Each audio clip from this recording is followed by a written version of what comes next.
Hi, welcome back to the channel. It is late into the night and today's video is going to be a little bit different because instead of being something instructive, instead of a video about learning or about how to be a better student or how to be a lifelong student, it's simply going to be me here hanging out with you guys tonight, with a bit of this coconut water in a wine glass and a few of my favorite pieces on a piano. And if you don't know this part of me already, if you don't know this part of my story yet, so I was a classically trained pianist ever since I was 4 years old.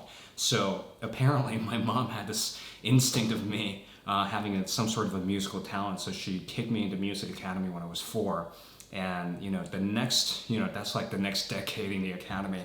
And a decade later, I graduated from the academy and I was a classically trained pianist. Now, music for me is very different from so many other art forms because so many of the things that I enjoy, philosophy, literature, and language learning, for example, all of those things, they have underlying rules. They're in a sense logic driven. But sometimes what I found is that the reason why I love music so much is because it teaches me, at least, it informs me that there's a different aspect of life. There's a different, more intuitive aspect of life. And if I could incorporate this more intuitive aspect of this musical life into my more analytical pursuits like literature and language learning and, for example, philosophy, what I tend to find is that with this element of intuition, the insights from philosophy and literature and, for example, languages, they take on a whole new depth.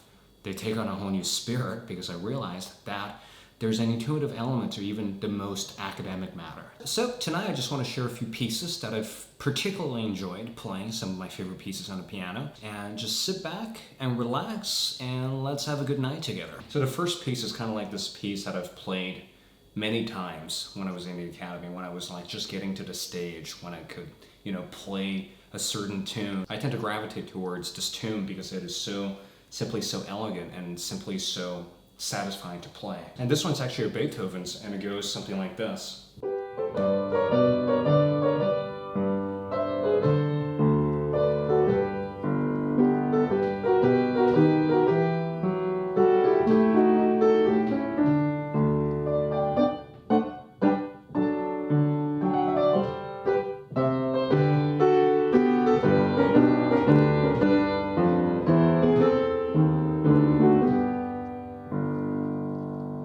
Just got a very satisfying end at the end there, just that landing note. When it lands perfectly, it always makes me super happy.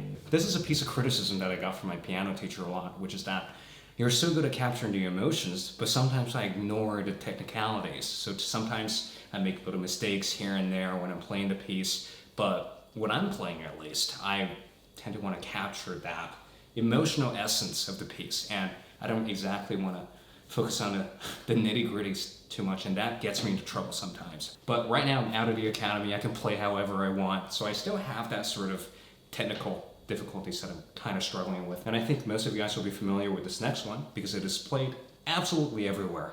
And you might recognize it from movies, you might recognize it from certain pieces here and there, but here it goes.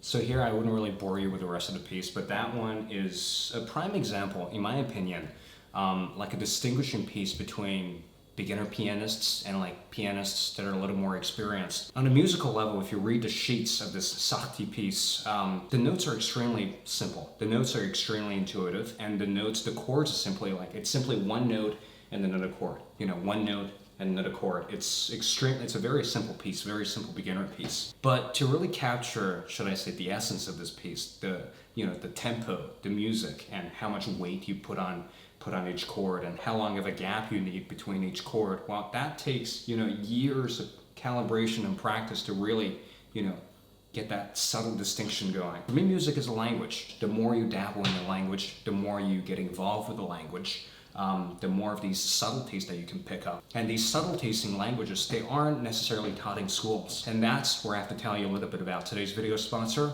Babel. Babel is an app that groups your language learning into daily 10 to 15 minute chunks of little exercises and daily conversational exercises that could really get you speaking the language as fast as possible. And it's also an app that can really help you pick up those subtleties, so to speak, the music in the language. Et maintenant, je suis en train de prendre le français avec Babel et je pense que c'est excellent, c'est totalement excellent. Et je pense qu'en français, le grammaire formel est vraiment différent que, par exemple, les expressions pendant la conversation. And that's why I think it's very important to sort of learn the conversational bits and also learn the formal grammar at school, so you can combine these two elements together. And of course, as a lucky viewer of this channel, Babel is offering you a 65% off discount when you subscribe to Babel services. So if you have a target language that you want to master, if you really want to grasp the conversational subtleties of this new language, be sure to try Babel out. And now, back to the music. One of the most dandy-esque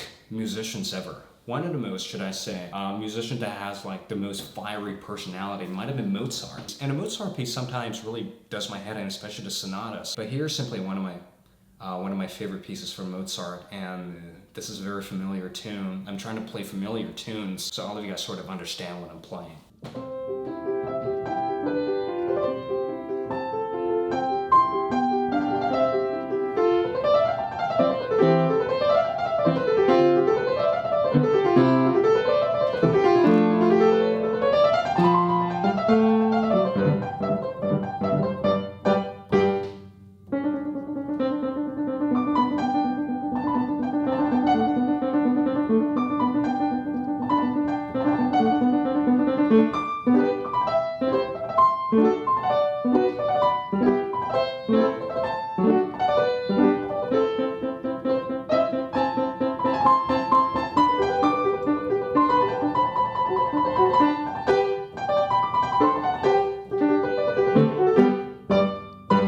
That's the first little phase of this entire sonata. The entire thing, I think, lasts for over 20 minutes, so I wouldn't play the entire thing. But at some point, I got pretty tired of the classical tradition. I got pretty pissed off because I find, classical music is nice, it's fun, but sometimes it's a little stiff upper lip. It's kind of stern.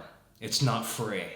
And that's when I discovered jazz. The first time when I became really interested in jazz was after watching the movie The Legend of 1900. So this movie is literally about a kid who was born on the top of a piano, and he just ended up playing the piano on a ship for his entire life, and the ship basically blew up at the end, and the guy basically died. But some of the music, some of the piano pieces in that music were absolutely brilliant. And this is a piece by Jelly Roll Morton called The Crave. And Jelly Roll Morton, allegedly was the one who invented jazz. So, playing the piece by a guy who invented jazz, it's an exciting feat. So here goes like the first little bit of this entire jazz piece called The Crave.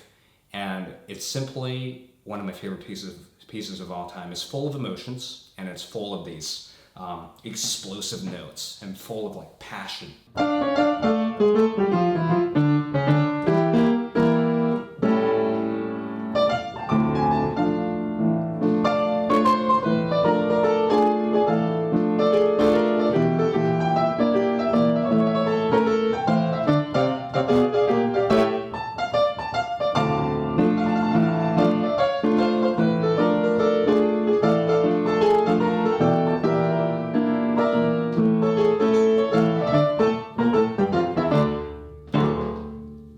Very satisfying little at the end. And sometimes I get a little cheeky and I add a little thing on the left, so instead of going, that's very jazzy end, but if I really want to bring in some flair into it, I add this little progression down this end, so I go.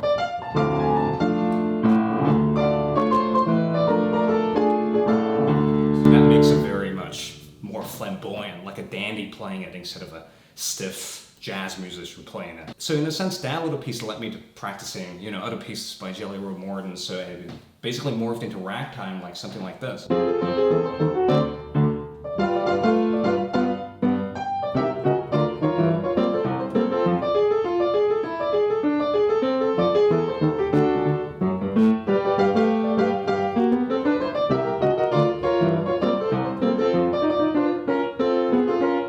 A fun little interlude that I throw in here and there if I'm at a bar with a piano. So it's fun to play. It's seriously fun to play. And I think to conclude tonight's program, I'm going to leave you guys with one final piece by Chopin. Chopin basically has one of the best sensibilities of any musicians I know, and his favorite piece of mine, my favorite piece of his is basically this one.